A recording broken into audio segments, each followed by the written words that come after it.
안녕하세요. 시온연구소입니다. 오늘은 디자인 띵킹 프로세스를 가지고 여러분들이 이제 수업을 설계하고자 할 때, 근데 오늘 제가 얘기할 수업은 일일성에 그치는 하나짜리 수업이 아니라 좀 한 학기 동안 해볼 수 있는 수업을 설계하기 위해서 우리는 과연 어떠한 방법을 좀 도움받을 수 있을지에 대한 이야기를 블룸이라는 학자의 그 교육목표 분류학이라는 체계를 가지고 여러분들과 이야기 나눠보려고 하는데요.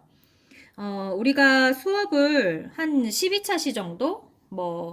한 번 할 때마다 2시간, 3시간에서 12차시 정도의 어떤 긴 분량의 수업을 기획할 때, 설계할 때, 또 구성할 때, 우리는 과연 어떠한 시작을 해볼 수 있을지에 대한 이야기를 오늘 블룸의 교육목표 분류학이라는 체계를 가지고 프로세스는 이제 디자인 띵킹을 통해서 우리가 같이 한번 알아보고 또 여러분들이 적용해 볼 수 있는 팁을 얻어가는 시간을 가져보려고 합니다.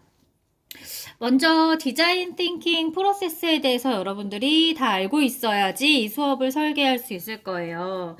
먼저 우리가 지금까지 알았던 이제 디자인 띵킹 5단계, 스탠포드 디스쿨에서 운영했던 5단계를 심퍼시, 그리고 디파인, 그리고 아이디어, 그리고 프로토타입, 그리고 테스트 이렇게 5가지의 단계를 여러분들이 알고 있을 텐데 우리가 이 단계를 통해서 굉장히 긴 기간의 그 교육과정 수업을 좀 지향해서 설계해야 되잖아요.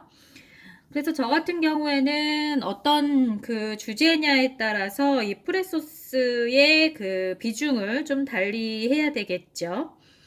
예를 들어서 예술 분야의 수업이라면 아무래도 아이디어하고 그 프로토타입 이 3단계, 4단계의 과정이 아마 전체 중에서 비중을 굉장히 많이 차지 않을까 싶어요. 그러니까 1에서 한 12차시가 있다면 아이디어시나 아니면 프로토타입에 대한 이 2단계에 대한 내용을 적어도 한 4차시 이상의 분량으로 가져가야지만 우리는 디자인적인 어떤 결과물을 낼 수 있지 않나 그런 생각을 하고요. 만약에 좀 이론적인 수업이다, 이론의 좀 중심인 수업이다라고 한다면 우리는 심퍼시와 디파인 그리고 아이디어까지의 이 3개의 단계에 대한 그 과정이 역시 4차시 이상의 내용일 것으로 이제 전개되어야 한다라고 이제 생각이 듭니다. 그래서 우리가 이러한 그 디자인 띵킹 5개의 큰 5가지의 틀을 가지고 사실은 한 단계당 2차시 이상의 내용을 가져가는 것이 가장 좋을 것 같기는 하거든요. 그런데 이제 앞서도 얘기했지만 그 내용이 어떤 분야이냐에 따라서 그 비중을 조절하는 것은 여러분들의 전문적인 그런 어떤 경험이나 지식, 정보에 따라서 달라질 수 있을 것이다 라고 저는 보고요.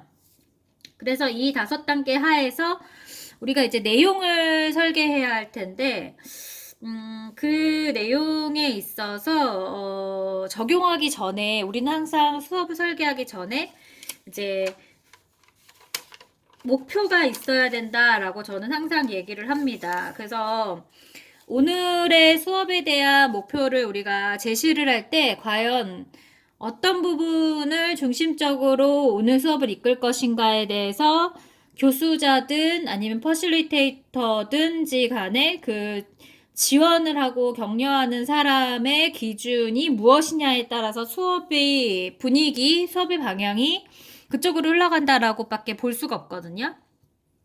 그래서 디자인 띵킹 5단계 이야기는 이제 간단하게 여기까지 하고, 저는 이제 블룸의 교육목표 분류하기에 대한 이야기를 영재교육 연구를 한 그 어떠한 논문 속에서 간단하게 여러분들께 좀 소개를 시켜드리도록 할 텐데, 이 논문은 2008년도에 영재교육 연구 제18권 제3호에 실린 내용이에요.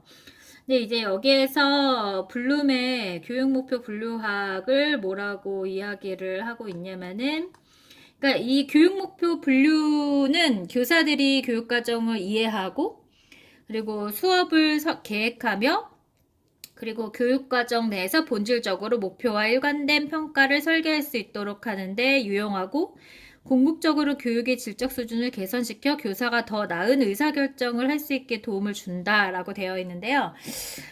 제가 생각하는 교육 목표의 이 분류는, 내가 오늘 이제 설계하는 이 수업에서 핵심적으로 우리 끌고 가야 하는 이제 중점적인 학습 내용이 무엇인지에 대한 기준을 잡는 일이다라고 저는 여러분들께 얘기를 드릴 수 있을 것 같아요.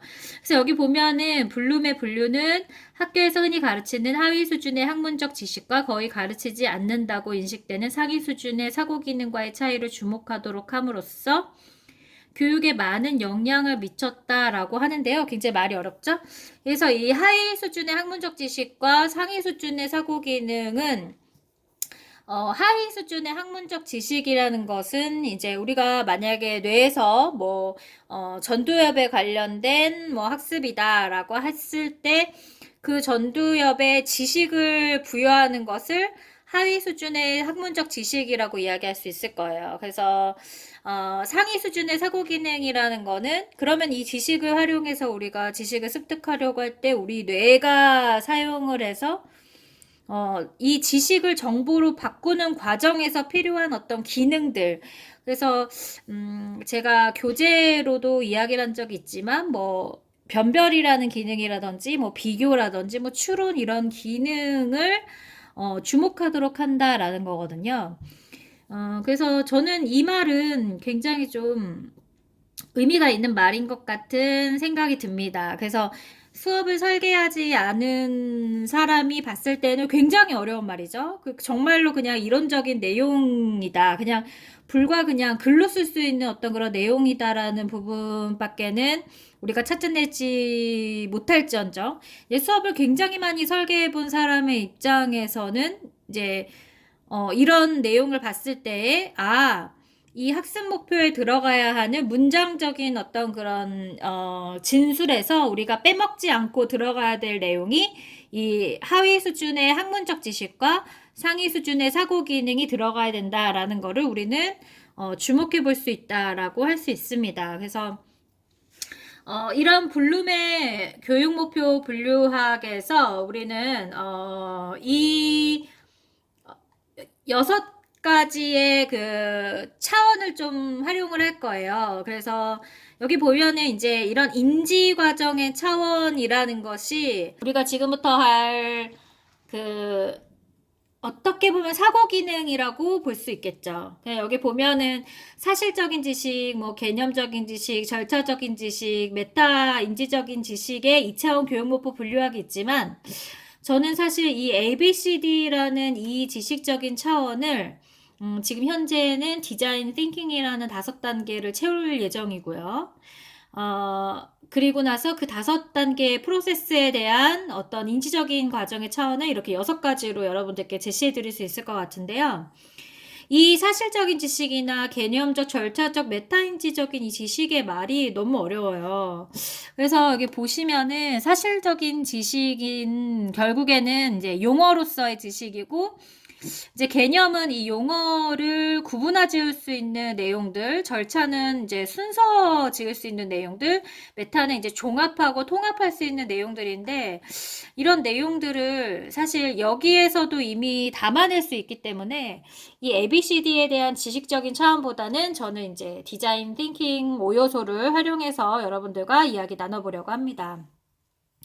그래서 이제 본격적으로 좀 얘기를 나눠보자면은, 이제 여기에 이제 디자인 띵킹 5단계가 들어가는 거죠. 그래서 심퍼시, 그리고 디파인, 아이디어, 그다음 프로토타입, 테스트 이렇게 5단계가 들어가는 거고, 그리고 나서는 이제 이 6가지 요소에 대한 학습 목표를 우리가 제시할 텐데, 제가 오늘 여러분들과 이야기하려고 하는 거는 이 6단계에서의 비중을 우리가 어떻게 나눠볼 수 있는지에 대한 얘기를 해보고자 해요. 그래서 디자인 띵킹 이제 첫 번째 단계 심퍼시 단계에서는 이제 이해, 기억, 이해, 적용, 분석, 평가, 창안 이렇게 6가지가 있다면 아무래도 이 심파시는 모인 사람들끼리 정보를 공유하고 이야기하고 경험을 떠올려서 지금 현재 우리가 어떤 이유 때문에 여기 와 있는지에 대한 그 정보들을 서로 이야기 나누는 시간이다 보니까 이제 지식적인 측면과 이해적인 이 두 개의 측면에 좀 집중이 된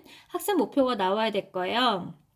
그래서 뭐 오늘 뭐 마을 공동체의 그 지원 사업이 목적이다. 그게 주제다라고 한다면 이해적인 측면에서는 마을 공동체 지원 사업이 어떠한 목표를 가지고 있는지 알고 있다. 이런 형태의 학습 목표가 제시되어야 될 것이고 지식은 마을 공동체 지원 사업에 대한 구체적인 항목을 알고 있다. 뭐 이런 내용으로 이 이해와 지식을 채울 수 있어야 될 것입니다.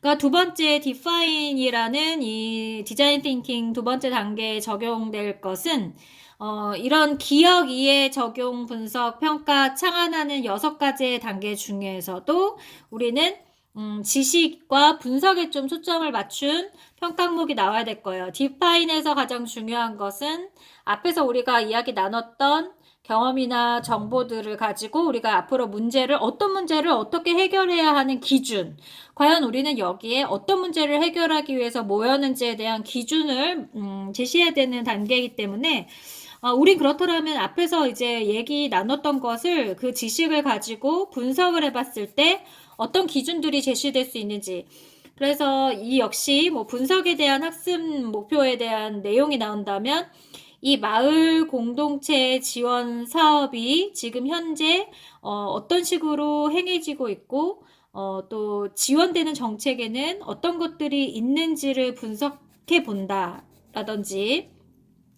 우리가 지금부터 마을 공동체 지원 사업에 대한 문제 인식을 규정 지을 수 있다라든지 이런 형태의 학습 목표가 디파인 단계에서 제시할 수 있어야 될 겁니다. 아이디어 단계는 아무래도 아이디어를 창출하는 단계이기 때문에 이제 앞에서 문제 정의가 되었다면 이제 이 문제 정의된 내용을 가지고 어떻게 적용할지를 분석하는 시간이고 또 창안하는 시간입니다. 그래서 아이디어 단계에서는 아무래도 좀 종합적인 의미가 있죠. 그래서 여기서 보면 종합적인 의미로서의 어떤 메타인지적인 요소를 가지고 있기도 할 텐데, 이 아이디어에 대해서 가장 중요한 거는 창의적인 어떤 아이디어, 그리고 논리적인 개연성이나 연관성을 지닌 창의적인 아이디어가 제시되어야 되는 점이기 때문에 분석이나 이런 창안 부분에 좀 포커스를 둔 학습 목표가 제시되어야 할 겁니다. 그리고 프로토타입 같은 경우에는 이제 앞서 나온 아이디어를 발산하고 수렴하는 과정을 겪었다면 이걸 직접 이제 제작하고 시연해보는 시간이잖아요. 그래서 이거 같은 경우에는 이제 적용에 굉장히 큰 포커스를 두고, 그리고 또 분석에 또 포커스를 두는 좀 논리적인 어떤 그런 단계로서의 4단계를 제시할 수 있을 거고요. 그리고 마지막 테스트 평가 단계에서는 지금까지 했던 내용들을 평가하는 시간이기 때문에 분명히 앞에서 두 번째 단계에서 디파인에서 나온 이 기준에 부합하는 내용인지에 대한 이해와 그리고 그것에 대한 내용이 맞는지에 대한 분석, 그리고 평가에 어떤 치중이 된 학습 목표가 제시되어야 할 겁니다. 그래서 이렇게 우리가 디자인 띵킹이라는 스탠포드 D 스쿨에서 사용했던 이 5단계를 가지고 블룸의 2차원적인 교육목표 분류학을 2차원은 아니죠. 교육목표 분류학의 이 6가지의 항목을 가지고 학습 목표를 제시할 때 우리는 과연 어떤 부분에 좀 초점을 둬야 되는지에 대해서 알아봤는데요. 그러니까 수업을 설계할 때 그냥 뭐 이렇게 해서 아이들하고 이런 얘기 나눈 다음에 뭐 이런 결과물 내면 되지 뭐 라고 시작하는 것과, 나는 오늘 아이들에게 이해를 구하는 수업을 할 거야. 난 지식을 구하는 수업을 할 거야. 난 분석, 아니면 나는 평가 위주의 수업을 할 거야. 나는 적용해 볼 수 있는 시간을 부여해주고 싶어. 이런 구체적인 어떤 생각을 하고 설계를 한 것에 있어서는 어떻게 보면은 여기에서 나오는 이 절차적인 지식, 그리고 체계적인 어떤 수업 교육 과정에 대한 틀과 시작이 다를 수밖에 없다라는 생각을 할 수밖에 없겠죠. 그래서 오늘은 여기까지입니다. 그래서 여러분들이 이 영상을 통해서 긴 교육과정을 설계하고자 할 때 좀 도움을 얻었으면 하는 생각이 드네요. 그럼 우리 다음 시간에도 좋은 내용으로 만나 뵙도록 하겠습니다. 그럼 여러분 안녕. 그리고 새해 복 많이 받으세요.